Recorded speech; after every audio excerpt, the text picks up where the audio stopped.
नमस्कार, जय हिंद, जय भारत। भारतीय अवाम ताकत दल अपने भारतीय भाई बहनों अर्थात अपने देश भारत की जनता अर्थात अपनी भारतीय अवाम से भारतीयता आधारित आपसी श्रद्धा, भारतीयता आधारित आपसी स्नेह, भारतीयता आधारित आपसी प्रेम, भारतीयता आधारित आपसी अखलाक मोहब्बत, भारतीयता आधारित आपसी सहयोग, भारतीयता आधारित आपसी सम्मान, भारतीयता आधारित आपसी एकता, भारतीयता आधारित आपसी भाईचारा तथा भारतीयता आधारित आपसी सद्भाव को समझने व उसे आत्मसात करके उसी अनुसार आचरण एवं व्यवहार करने हेतु और इसके पूरे देश में प्रचार प्रसार करने हेतु और प्रत्येक देशवासी को इसकी अहमियत और महत्व को समझाकर उसे अपनाते हुए उसी अनुसार आचरण एवं व्यवहार करने हेतु और प्रत्येक देशवासी को अपना ही भारतीय भाई बहन मानकर समझकर अपनाकर उनके साथ वैसा ही उसी अनुसार आचरण एवं व्यवहार करने हेतु सतत सदैव और हमेशा अदब के साथ आदर के साथ अर्ज करता है, विनती करता है। अब हम सभी लोग उसी विषय को आगे बढ़ाएंगे कि देश में सुमत का ज़्यादा महत्व है और मटेरियल प्रॉस्पेरिटी की उतनी बेसिक नीड के रूप में तो है, लेकिन उतना महत्व नहीं है। तो हमारे ये दो महापुरुष और विद्वान, एक तो हमारे प्रभु राम के अनन्य भक्त और महान कवि गोस्वामी तुलसीदास और हमारे बहुत बड़े चिंतक और राष्ट्रभक्त हमारे बाबा साहब अम्बेडकर, इन दोनों की बातों को हमेशा याद रखना चाहिए। तो इस सब के पहले कुछ ऐसी विभूतियाँ जो हैं हमारे फिल्मी जगत में भी पहले रही हैं, जिन्होंने इस मुल्क को बहुत कुछ तो दिया ही है, अपने ख्यालों से भी बहुत कुछ दिया है अपने विचारों से, विचारों की महानता से। तो उन्हीं विभूति में कुछ दिन पहले हमने महान गीतकार शाहिर लुधियानवी साहब का जिक्र किया था, फिर महान गीतकार शैलेंद्र जी का जिक्र किया था उसी के साथ, और महान संगीतकार की जो जोड़ी है शंकर जयकिशन, उनके साथ जो टीम थी हजरत जयपुरी की और शैलेंद्र जी की और शंकर जयकिशन की, बहुत कुछ दिया है इस देश को। उसी कड़ी में एक बहुत बड़े संगीत निर्देशक नौशाद साहब हैं। उनकी विशेषताओं के विषय में मुल्क को जानना चाहिए कि फिल्मी जगत में भी जो अपने देश की जो मूल संगीत का आधार है, शास्त्रीय संगीत या क्लासिकल, उसके बहुत बड़े प्रवर्तक थे। बल्कि उनसे डायरेक्टर प्रोड्यूसर बहुत डरा करते थे कि ज़्यादा क्लासिकल डालने से शायद वो उनकी फिल्म जो है अलोकप्रिय हो जाएगी और कमर्शियल मार्केट में उतना चल नहीं पाएगी। लेकिन वो हमेशा डायरेक्टर प्रोड्यूसर को हमेशा निर्भय बनाते थे कि नहीं, इसकी चिंता मत करिए, क्लासिकल या शास्त्रीय संगीत भी रहेगा और इसके गाने भी लोकप्रिय रहेंगे और आपकी फिल्म जो है इन्हीं गानों की बदौलत ही वाणिज्यिक या कमर्शियल स्केल पर हिट होगी। तो इसी तरह वाक़या था फिल्म बैजू बावरा का, ये पुरानी फिल्म है। तो उसके डायरेक्टर थे विजय भट्ट। विजय भट्ट साहब हाथ जोड़ के विनती किया कि नौशाद साहब आपसे एक हाथ जोड़ के विनती है कि इसमें ज़्यादा या अनावश्यक इसमें क्लासिकल शास्त्रीय संगीत मत डालिएगा, नहीं तो हमारी फिल्म के पिटने का डर रहेगा। नौशाद साहब ने कहा, भट्ट साहब आप बिल्कुल बेफिक्र रहें, शास्त्रीय संगीत रहेगा और संगीत भी रहेगा और आपकी फिल्म जो है संगीत के बूते ही वो लोकप्रिय होगी। ये नौशाद साहब ने करके दिखाया। और वो बैजू बारवा के गाने आज भी उतने ही दिल को छूते हैं, सुनने वाला बिल्कुल सुनने के लिए रुक जाता है। वो दुनिया के रखवाले और दूर कोई गाए दुनिया सुनाए, तू गंगा की मौज में जमुना की धारा, तमाम इस तरह से है। और सबसे बड़ी विशेषता उसमें एक भजन है, मन तरपत हरि दर्शन को आज, मन तरपत हरि दर्शन को आज। इसके विषय में नौशाद साहब का एक इंटरव्यू लिया था दूरदर्शन ने। वो पहले से लिया गया इंटरव्यू, जिस दिन उनकी डेथ हुई थी, मृत्यु हुई थी, उस दिन वो रिकॉर्डेड इंटरव्यू दिखा रहा था। तो नौशाद साहब ने उस भजन के विषय में कहा कि ये जो मन तरपत हरि दर्शन को आज, इसको किसी मजमे में आप सुनाइए, किसी भी जन समूह में आप इसको सुनाइए, और इस चीज़ का खुलासा मत करिए कि इसके शब्द लिखने वाले, इसके बोल लिखने वाले और इसकी धुन तैयार करने वाले और इसको गाने वाले तीन ही किरदार होते हैं इसमें। एक गीतकार होता है जो शब्द या गीत लिखता है, एक उसकी ट्यून धुन तैयार करता है जो कि संगीत निर्देशक होता है, एक उसी ट्यून पर गाने वाला होता है गायक। तीन किरदार होता है। उस भजन को सुनने के बाद ये खुलासा मत करिए कि ये तीनों के तीनों कौन है। उन्होंने कहा कि हम दावा तो नहीं करते, लेकिन हमको पूरा यकीन है कि किसी को विश्वास ही नहीं होगा ये तीनों की तीनों जो है इस्लाम आस्था के हैं या मुसलमान हैं। इतने उच्च कोट की, बिल्कुल शुद्ध गंभीर वो भजन है। और उन्होंने कहा कि यही सारी बातें जो हमारे देश की जो है सर्वपंथ संभाव का सबसे बड़ा प्रतीक है, यह ख्याल था। एक बात उन्होंने और कहा, खास करके आजकल जो ये प्रवृत्ति चली है कि कितनी गंदगी इसमें ठूस रहे हैं फिल्मों में, और विज्ञापन में कितनी गंदगी आ रही है, ग्लैमर में कितनी गंदगी आ रही है, और टेलीविज़नों के माध्यम से जो गंदगी आ रही है। तो फिल्मों का ले लीजिए, तो कोई इनसे पूछता है कि भाई इतनी गंदगी आप जनता के सिर पर क्यों फेंक रहे हैं। उनका एक रटाया सा जवाब रहता है, साहब हम क्या करें सर, जनता जो चाहती है वही हम पेश कर देते हैं। नौशाद साहब ने इसी अवधारणा के विरुद्ध खिलाफ अपना एक विचार प्रस्तुत किया था। उन्होंने कहा था कि फनकार मतलब कलाकार का सिर्फ यही फर्ज नहीं होता है कि जनता क्या चाहती है वही पेश कर दीजिए। फनकार का सबसे पहले फर्ज होता है कि वो आवाम की, जनता की, ऑडियंस की वो पसंद को भी ढाले, माउल्ड करे। ये उसकी वाकई में इसी दिशा में काम भी करते थे कि लोगों की लोग अच्छी चीज़ पसंद करें, यह भी जिम्मेदारी फनकार की है, कलाकार की। यह ख्याल था उनका। और अंत में उसे इंटरव्यू या साक्षात्कार में किसी ने कहा कि साहब अपनी पसंद का कोई गाना सुना दीजिए। अक्सर होता है भाई कि मेरी पसंद का ये सुना दीजिए।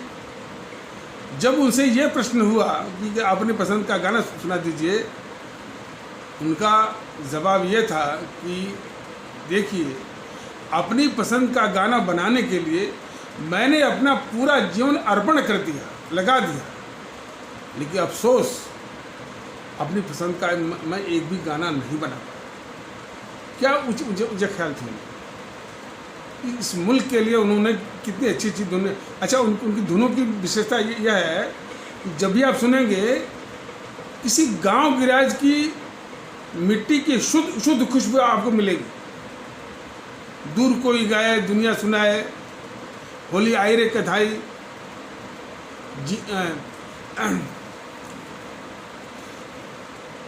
दुनिया में हम आए हैं तो जीना ही पड़ेगा। देशभक्ति में भी तो इस तरह के धुन वो बनाते थे।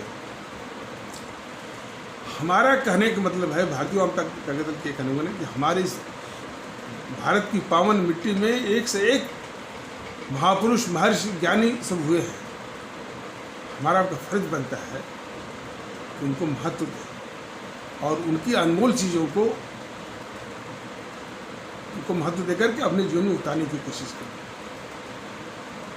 आज नौशाद साहब का जिक्र किसी भी इस मंच में नहीं होता, लेकिन ये लोग भूल जाएं, गुजरात की जो आवाम है, महाराष्ट्र की जो आवाम है, पश्चिम बंगाल की, वही उनकी धुनों की बहुत दीवाने रहते हैं।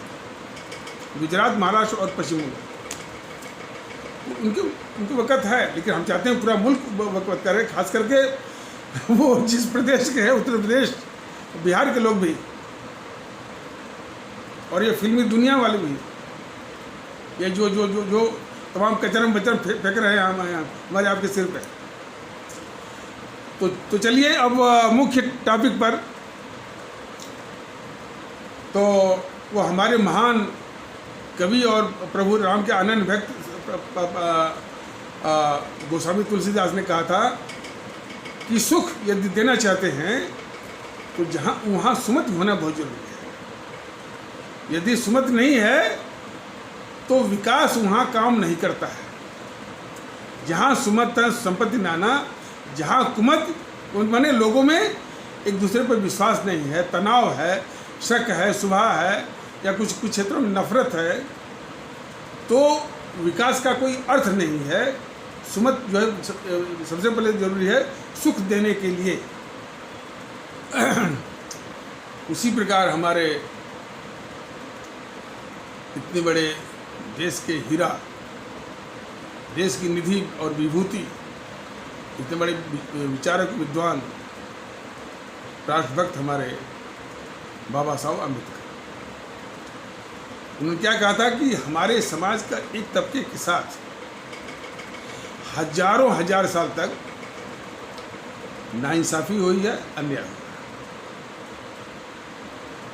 तो ये नहीं कहते कि इसका प्रतिकार करिए, ये कदाप ये इनको जो बदनाम करते हैं प्रतिकार की बात कहते ही नहीं है। उन्होंने कहा है कि इस तबके के साथ एक हमदर्दी का, अपनापन का, गले लगाने का और उनको उस स्थिति से उठा करके साथ में लाने का एक प्रभावकारी और अच्छा सा मरहम लगाने की आवश्यकता है। वो मरहम कैसे लगाया जाएगा यह खुद यह मुल्क तय करे और मुल्क के लोग तय करें। ये उनका कहने का मतलब है। तो उसी संदर्भ में कि मोदी जी से विशेष ये अनुरोध है कि आपका विकास काम में नहीं आएगा। आपने विकास तो बहुत किया, कर भी रहे हैं, इसमें कोई शक नहीं है। इन चोर जो है जीएनपीसी वालों के अपेक्षा में आप बहुत कुछ कर रहे हैं, लेकिन वो विकास काम में नहीं आएगा यदि हमारा वो पिछड़ा भारतीय भाई बहन में वो विश्वास नहीं है, थोड़ा सा डर है, शक शुबा है, नाइंसाफ़ी हुई है, और उसको जो है एक लॉलीपॉप थमा दिया गया है आरक्षण का,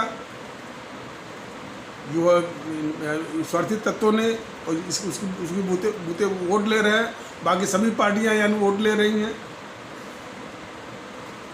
तो इसलिए उनको प्रभावकारी ढंग से, ईमानदारी से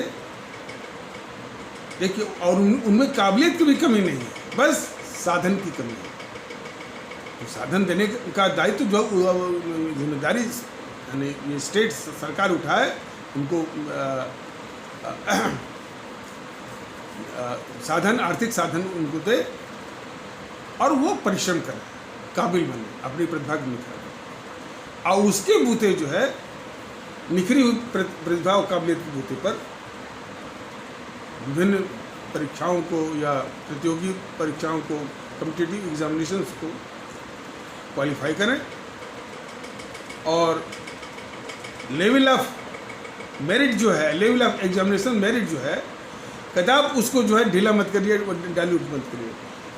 उसी लेवल को वो क्वालिफाई करेंगे, बेहतर ढंग से करेंगे और काफ़ी संख्या में करेंगे और फिर वो तरह तरह की जो पोजीशंस हैं, जो ओहदे हैं, उसको हासिल करेंगे। अपनी सामाजिक और आर्थिक स्थिति को भी मजबूत करेंगे और देश की जो मुख्यधारा में भी आ जाएंगे। ये तरीका है उनको मरहम लगाने। तो इस पर ज़्यादा काम होना चाहिए और उसमें सबसे बड़ा बाधक होना आरक्षण है, सिर्फ वोट के लिए।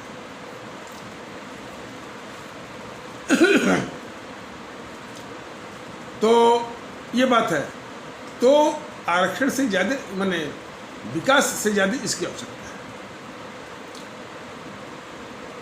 इस संबंध में भारतीय अवाम ताकत दल का ये कहना है कि एक कंजीनियल एटमॉस्फियर, एक सुखद माहौल की आवश्यकता है। विकास विकास विकास विकास बहुत चल रहा है, लेकिन आम आदमी किसी भी क्षेत्र में देख लीजिए, युवाओं को, जो युवा हैं, देखिए हम जो है या भारतीय जनता के दल वो एनपीसी, कम्युनिस्टों और सपा बसपा की भाषा नहीं बोल रहे हैं। यानी उनको रोजगार और उनका भविष्य के लिए कोई योजना है ही नहीं। बातें बड़ी लंबी चौड़ी करते हैं मोदी जी कि हमारा डेमोग्राफिक डिविडेंड, तो उस डेमोग्राफिक डिविडेंड का आप क्या कर रहे हैं? कौशल विकास और मुद्रा योजना, ये बहुत अच्छी योजना है, इसमें कोई शक नहीं है, लेकिन कैसे लागू हो रही है इसके प्रति आपकी सरकार और आप स्वयं जो है बहुत ही लापरवाह है। सिर्फ ज़्यादा इसमें विश्वास करते हैं ढिढोरेबाजी में। तो ढिढोरेबाजी करते करते जो है जेएनपीसी ने इस देश का बहुत नुकसान किया हुआ है। तो सारी स्कीम का पलीता लग जाता है, उसका कीमा बन जाता है सिर्फ उसके ढिढोरेबाजी में। वो कैसे इम्प्लीमेंट हो, कैसे अमल में लाया जाए ईमानदारी से 100%, इसकी जरा भी चिंता न तो आपकी सरकार को है न तो आपको है। प्रॉब्लम यहाँ पर नहीं तो स्कीम तो बहुत बढ़िया है, कौशल विकास और मुद्रा योजना, लेकिन ये आपका बस कोई सलाह कोई आपको सलाह देता ही नहीं होगा कि ये जो योजना है कहाँ तक लागू हुई, क्या इसमें बाधाएं हैं, तो लागू करने वाले क्या कर रहे हैं और कौन सी बाधा प्रस्तुत कर रहे हैं और कितना लागू कर रहे हैं, ये ज़्यादा आवश्यक है। तो इस विषय में काफ़ी वो खोखलापन है। और दूसरे शिक्षा ही अब ले लीजिए।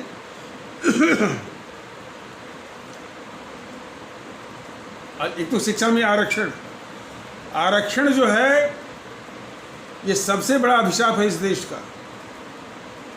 आरक्षण के रहते ये विकास का कोई मतलब नहीं। भारतीय जनता दल ने कहा कि ये सबसे बड़ा विभिषिका है, इसको समाप्त करना राष्ट्र हित में, देश हित में, भारत के समाज के हित में, भारत के समाज में समरसता लाने के लिए, एकता लाने के लिए, भावनात्मक एकता लाने के लिए ये आरक्षण का समाप्त होना बहुत जरूरी है।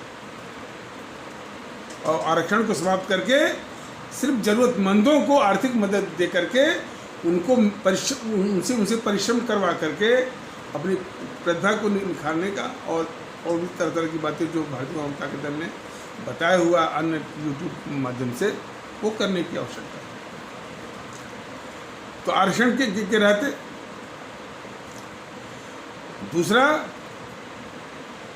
जब वो शिक्षा ली जाती है तो कोई डीपीएससी स्कूल है, कोई नवोदय विद्यालय है, कोई शिशु मंदिर है और उसी के साथ में ये मदरसे वगैरह हैं। जब तक इनको नियमित करके एक ही तरह की शिक्षा और सस्ती शिक्षा और सबको और शिक्षा जो है, शिक्षा का स्तर जो है उत्तम, और उसमें नैतिक शिक्षा बहुत ज़रूरी है। नैतिक शिक्षा के विषय में भारतीय जनता दल ने बताया है कि हमारे देश के जो संत तो बहुत हुए हैं, लेकिन उनकी वाणियों को, उनके वचन को एक दो लाइन, जैसे हमारे कबीरदास है, नानक जी हैं, रामकृष्ण परमहंस हैं, तुलसीदास हैं, रहीमदास हैं, और हमारे सूफी संत हैं, इसी तरह के तमाम वाणियाँ हैं उनकी, अपने मानव कल्याण के लिए और अपने देश के कल्याण के लिए, अपने समाज के कल्याण के लिए तमाम वाणियाँ हैं। उसका एक संकलन, उसका एक कलेक्शन।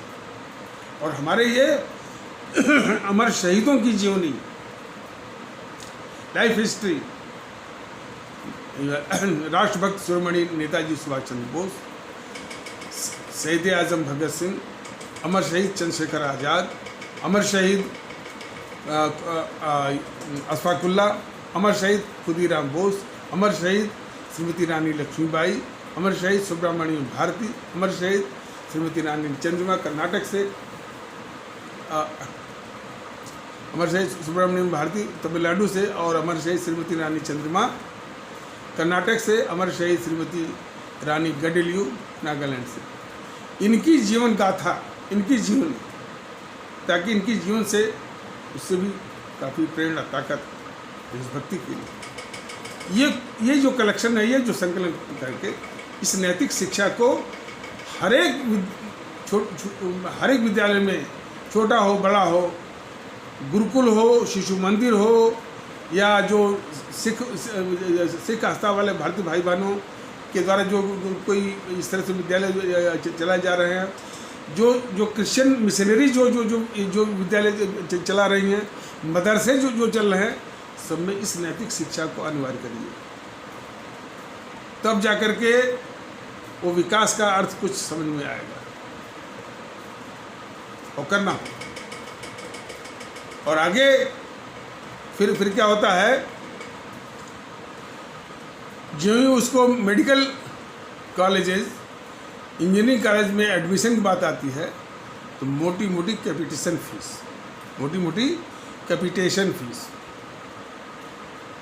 इंजीनियरिंग कॉलेज का 10 लाख, 20 लाख, 30 लाख, 50 लाख तक चलता है। मेडिकल कॉलेजों में वो 30-50 लाख से चलकर कई करोड़ों में जाता है। इसके रहते ये विकास जो है किसी काम का नहीं। इस कैपिटेशन फीस को समाप्त करना होगा। अच्छा, फिर ये स्वार्थी राजनीतिज्ञों ने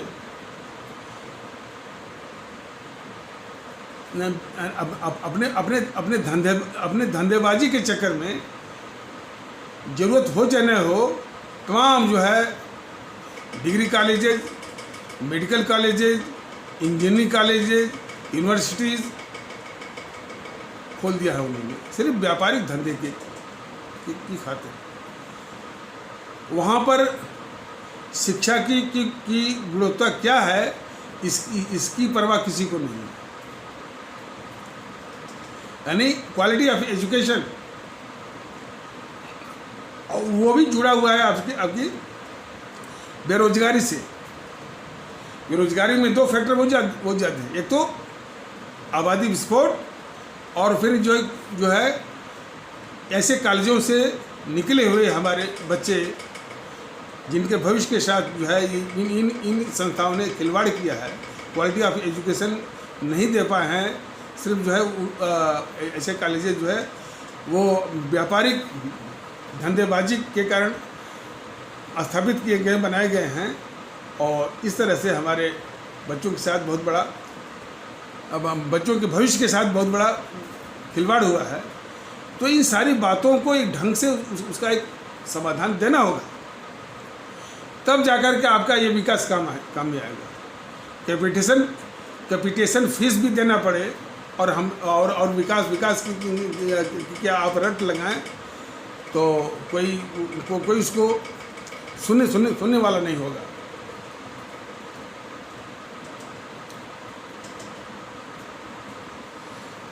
और भ्रष्टाचार, देखिए ये एक एक टॉपिक तो इतनी विकराल है, इतने विस्तृत हैं, इतने व्यापक हैं, इन पर तो महीनों इस पर चर्चा और विचार विमर्श होने की ज़रूरत है। लेकिन थोड़ा नमूने के तौर पर ये बताया जा रहा है। तो भ्रष्टाचार में सबसे बड़ा ये भ्रष्टाचार आपका है राजनीतिक भ्रष्टाचार। जो तमाम डील होती है उसमें पैसे, हम नहीं कहते हैं कि मोदी जी इस डील में पैसे खाते हैं, वो तो बोलते हैं कि हम खाएंगे नहीं खाने देंगे, लेकिन उस डील में जो उद्योगपति का जो वर्ग है वह जो है आपके चुनाव में जो पैसा लगाता है, आपके चुनावी विज्ञापन में जो पैसा लगाता है, वो तो बल्कि एक बहुत बड़े भ्रष्टाचार का वो हिस्सा है। तो वो उसी तरह का जो है एक राजनीतिक भ्रष्टाचार है। और फिर जो है अधिकारियों कर्मचारियों द्वारा जो आपने ये नारा दिया कि ना हम खाने देंगे ना हम खाएंगे ना खाने देंगे, ये ज़मीन पर नहीं उतरा है। आज भी भ्रष्टाचार चल रहा है। लोग बताते हैं कि वो भ्रष्टाचार महंगा हो गया है। महंगा से मतलब कि जो काम उनका 100 रुपये में होता था वो आजकल 500 रुपये में, 1000 रुपये में, 2000 में हो रहा है। तो आपका करप्शन जो है महंगा हो गया, करप्शन गया नहीं। तो इस भ्रष्टाचार के रहते हुए भी उस विकास का कोई मतलब नहीं, जिसमें ये सारी चीज़ें हैं जिसमें आम आदमी पिसता है, आम आदमी उसका पाला पड़ता है।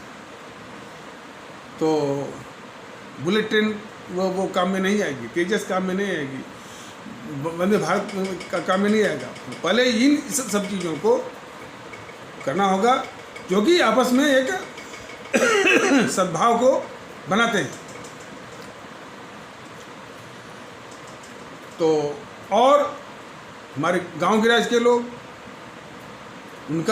उनकी परेशानियों का तो कोई माने उनकी परेशानियों का आलम का तो कोई हिसाब ही नहीं। तहसीलों का किस तरह से चक्कर मारते हैं, जाकर जरा अपनी आंखों से एक बार देखिए। मोदी जी कम से कम भेष बदल करके, जैसे वो राजा भोज थे ना, देखिए कि हमारे गांव गिराज के लोग छोटी छोटी बातों के लिए तहसीलों का चक्कर किस तरह से काटते हैं, ब्लॉकों का चक्कर किस तरह से काटते हैं, वो थानों का चक्कर कैसे काटते हैं, और जो है वो पुलिस के जाल में कैसे फंस जाते हैं।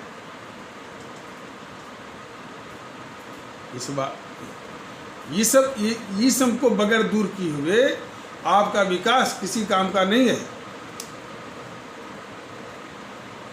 भारतीय जनता ताकत दल ने तो बिल्कुल साफ कहा है कि जब भी इसको मौका मिलेगा या सत्ता का उपकरण इसके हाथ में आएगा, तो इस तरह की जो सारी परेशानियां हैं कि छोटे छोटे कागज़ के लिए तहसील का चक्कर, ब्लॉक दफ्तरों का चक्कर, थानों का चक्कर, जिलाधिकारी कार्यालय का चक्कर, बिजली विभाग का चक्कर, सब समाप्त करके वो जो स्थानीय पंचायत के ऑफिस में मिलेगा, वो सारे कागज वहीं जमा करेंगे, सर्टिफिकेट भी वहीं से मिलेगा। इसका एक नमूना बताया गया था और इसमें दोहराने की आवश्यकता नहीं। मुकदमेबाजी, एक बार मुकदमा लग जाता है, वो जो भी कमाई, जो कोई किसान का परिवार है जो बाहर कमाता है, उसका सारा पैसा उसी में चला जाता है, उसी मुकदमेबाजी में। डेट पर डेट चप्पल बने रहेंगे, दिन रात पैसे खर्च करना, वकील को पैसा देना, ये परेशानी रहते हुए उस विकास का कोई मतलब नहीं। तो ये नमूना ये बताया जा रहा है। इन सारी परेशानियों को दूर करना होगा।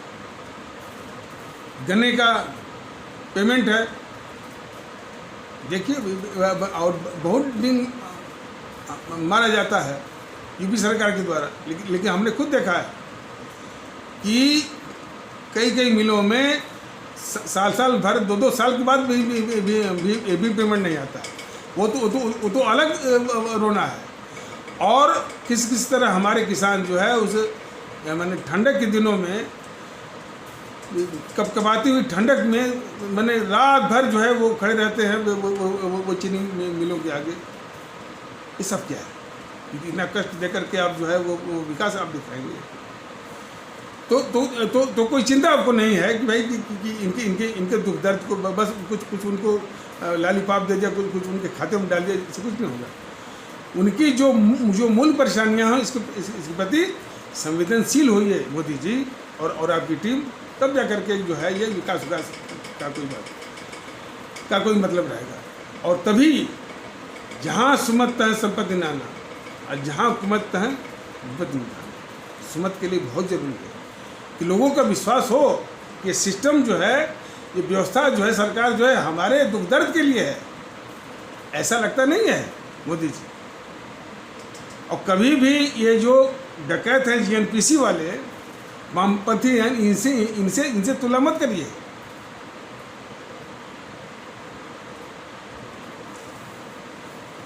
आप तो उनके मुक्त की बात करते और अभी भी मुक्त, कांग्रेस मुक्त, जबकि इसी कांग्रेस मुक्त की हवा निकाल दी थी आपका जो गुरु घंटाल है आरएसएस, बोला था कि कांग्रेस मुक्त ऐसी कोई अवधारणा ही नहीं है। तो 3-4 साल तक तो अब आप लोग सुनते रहे। अब साथ में फिर से वो बोलना शुरू कर दिए हैं। और आपके कांग्रेस मुक्त का कोई मतलब ही नहीं है। जो आप इस जीएनपीसी की रक्षा कर रहे हैं, उसके पापों को धुलने की जो कोशिश कर रहे हैं, उसके उल्टे उसके आरोप को स्वीकार कर रहे हैं और उसके आगे घुटने जो टेक रहे हैं, ये पूरा देश देख रहा है। इसलिए ये कांग्रेस मुक्त का जो बात रखते हैं, ये इस तरह का धोखा और छल छद्म आप मत करिए देश के साथ। एक तो आपने वो हिंदू और हिंदू राष्ट्र, हिंदुत्व के आधार पर वो राष्ट्रवाद फैलाने इसके आधार पर आपने देश को चला है। और दूसरा ये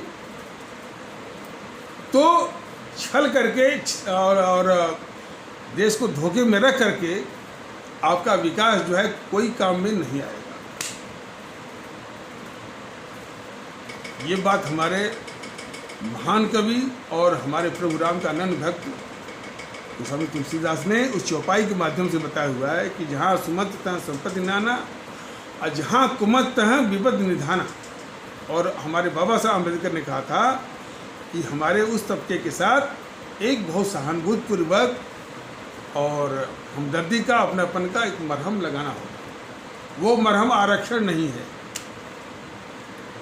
तो ये एपिसोड लंबा ना होने पाए और इसलिए इसको यहीं पर विराम दिया जाता है। तब तक के लिए नमस्कार, जय हिंद, जय भारत।